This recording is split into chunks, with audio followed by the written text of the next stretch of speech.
Paragraph third.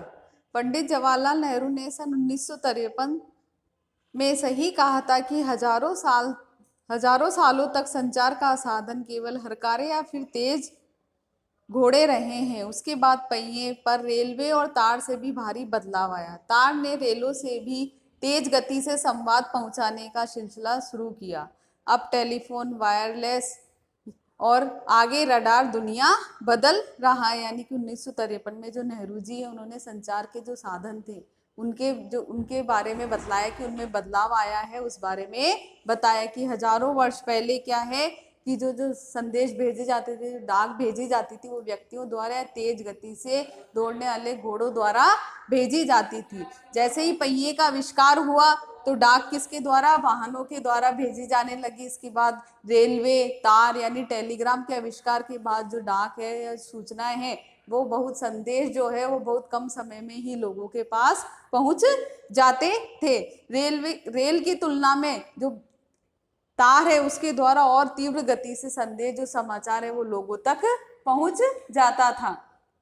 इसके बाद telephone, wireless का भी क्या होने लगा प्रयोग, संदेश भेजने के लिए इन सब चीजों का प्रयोग होने लगा है। रडार यानी एक यंत्र जिसका प्रयोग किसके, वायुयान जो संचालन है उसमें होता है, तो ये वो भी क्या है इस दौड़ में शामिल हो गया। यानी संदेश भेजने के लिए उसका भी अब क्या किया जाने लगा है, प्रयोग किया जाने लगा है। पिछली शताब्दी में पत्र लेखन ने एक कला का रूप ले लिया। डाक व्यवस्था के सुधार के साथ पत्रों को सही दिशा देने के लिए विशेष प्रयास किए गए हैं।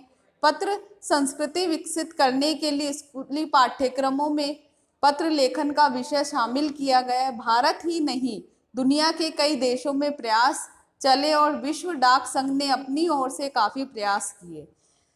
विश्व डाक संघ ने की ओर से 16 वर्ष से कम आयु वर्ग के बच्चों के लिए पत्र लेखन प्रतियोगिताएं आयोजित करने का सिलसिला 1972 में शुरू किया।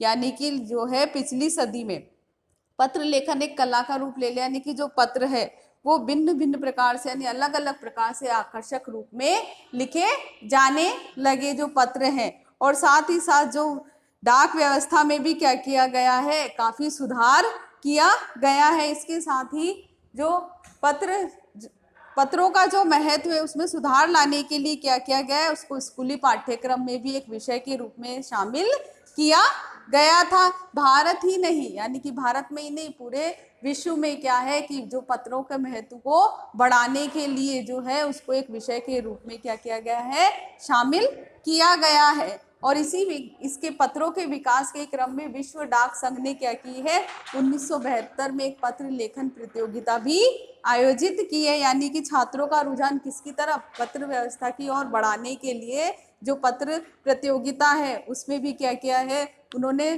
छात्रों को आकर्षित करने के लिए जो है पत्र लेखन प्रतियोगिता क्या की है, आयोजित की है।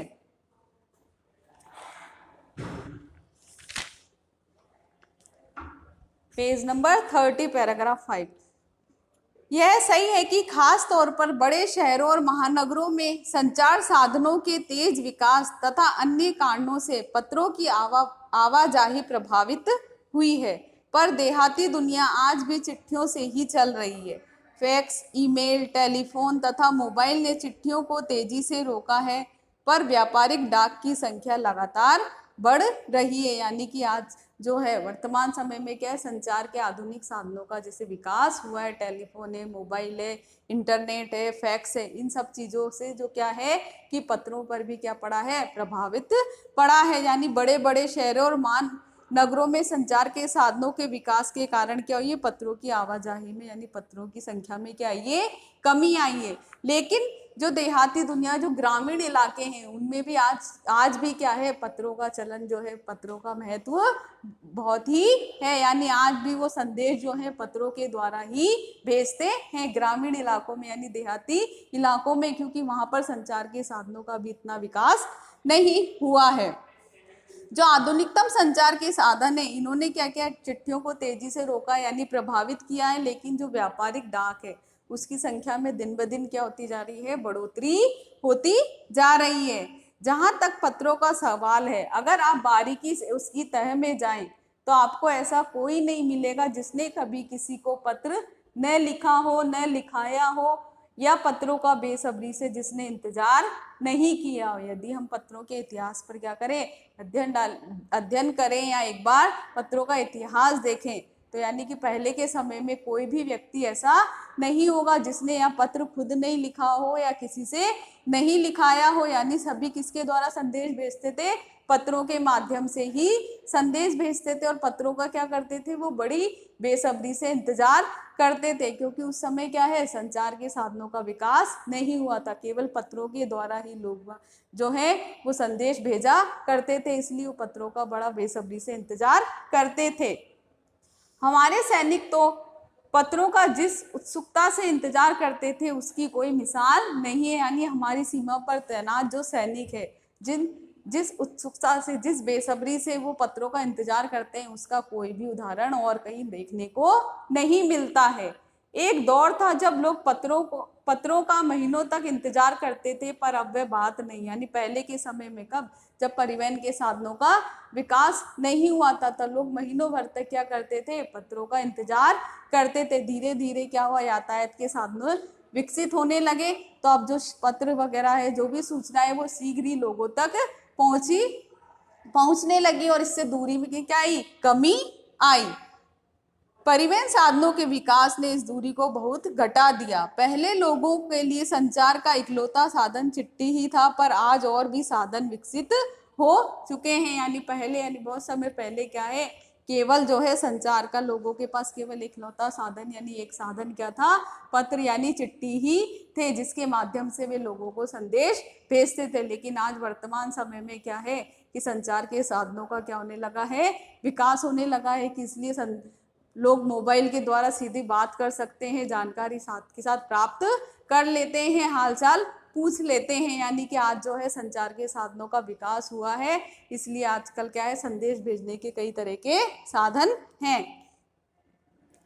आज देश में ऐसे लोगों की कमी नहीं है जो अपने पुरखों की चिट्ठियों को सहेज कर या संजोकर विरासत के रूप में रखे हुए हों, या फिर बड़े बड़े लेखकों, पत्रकारों, उद्यमियों, कवि, प्रशासक, सन्यासी या किसान, इनकी पत्र रचनाएं अपने आप में एक अनुसंधान का विषय है। यानी आज भी दुनिया में ऐसे लोगों की, यानी ऐसे बहुत संख्या में लोग मिल जाएंगे जिन्होंने अपने पुरखों यानी पूर्वजों के पत्र को क्या रख रखा है, संभाल कर, एक धरोहर के रूप में उन्होंने संभाल कर रख रखा है, और ताकि वो आगे आने वाली पीढ़ियों को भी उनसे क्या मिल सके, उस समय की जो पत्र है उनसे हमें उस समय की क्या मिलती है, जानकारी प्राप्त होती है। सामाजिक जानकारी, कब लिखा गया, किस समय लिखा गया, इन सब चीज़ों की जानकारी प्राप्त होती है। इसलिए उन पत्रों को उन्होंने आज भी जो देश में है बड़ी बहुत संख्या में क्या है, लोगों ने जो अपने पूर्वजों के पत्रों को क्या रख रखा है, संभाल कर रख रखा है। इसी तरह जो बड़े बड़े लेखक हैं,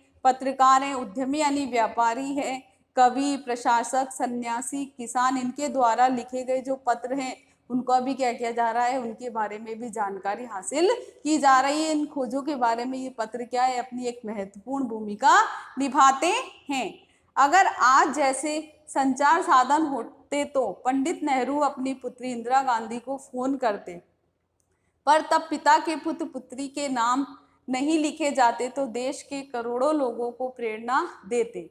पत्रों को आप सहज कर रख सकते हैं, पर एसएमएस संदेश को आप जल्दी ही भूल जाते हैं।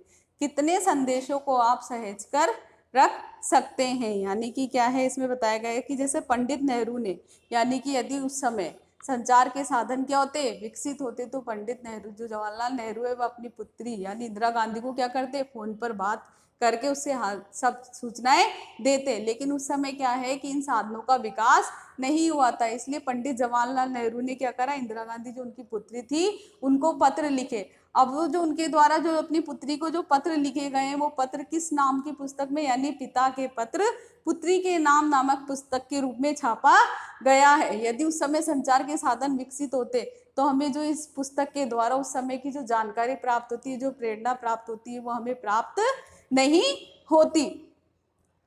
और साथ में ही पत्रों को हम क्या कर सकते हैं, सहज कर यानी संभाल कर रख सकते हैं। इनको पढ़कर उस समय की जानकारी प्राप्त कर सकते हैं, पुरानी यादों को क्या कर सकते हैं, वहां पर फिर से तरोताजा कर सकते हैं, लेकिन एसएमएस के द्वारा जो संदेश भेजते हैं उनको हम ज़्यादा समय तक क्या नहीं रख सकते हैं, संभाल कर नहीं रख सकते। थोड़े दिनों बाद हमें क्या करना पड़ता है, उनको डिलीट करना पड़ता है। इसलिए पत्र क्या होते हैं, स्थायी होते हैं। जो एसएमएस वगैरह होते हैं वो अस्थायी होते हैं, यानी हम उनको केवल थोड़े दिनों तक ही संभाल कर रख सकते हैं। इसलिए अभी पत्रों का क्या है, आज भी बहुत महत्व यानी उनकी उपयोगिता है।